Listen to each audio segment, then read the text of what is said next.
Nah, setelah itu kan saya harus periksa ke bidan. Kata bidan saya kurang asupan gizi banget ya. Kurang asupan gizi banget pas menginjak usia 7 bulan. USG gitu kan ya, USG. Dan itu udah ketahuan jenis kelaminnya itu cewek kan ya, yang anak pertama. Cewek. Terus kata bidan, oh ternyata ini hamilnya kebesaran. Katanya saya suruh jangan terlalu banyak makan.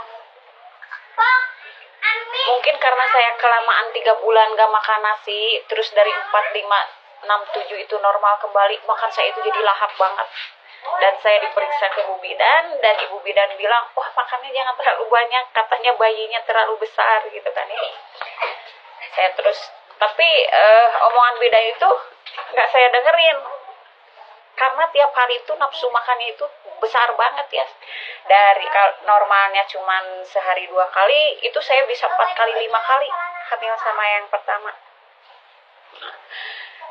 Menginjak 8 bulan, 9 bulan gitu kan ya.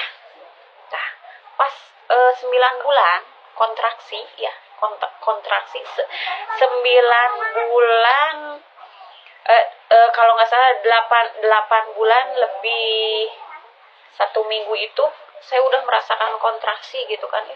Tapi kontraksinya kontraksi palsu gitu. Mungkin saya terlalu banyak makan pedas gitu kan ya, asem, jadi kontraksi palsu kayak gitu.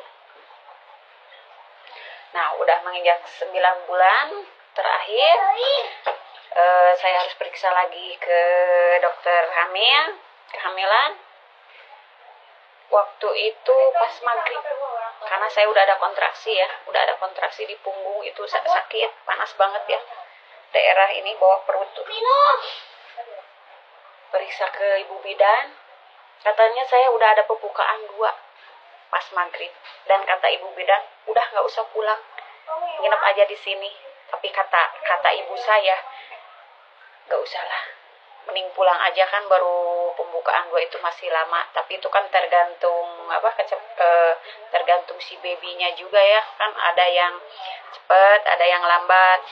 Nah, saya itu agak lambat pembukaannya, jadi pas maghrib saya pulang. Nah, terus isaknya juga maghrib habis makan mie bakso lagi, dan minumnya itu air dingin. Habis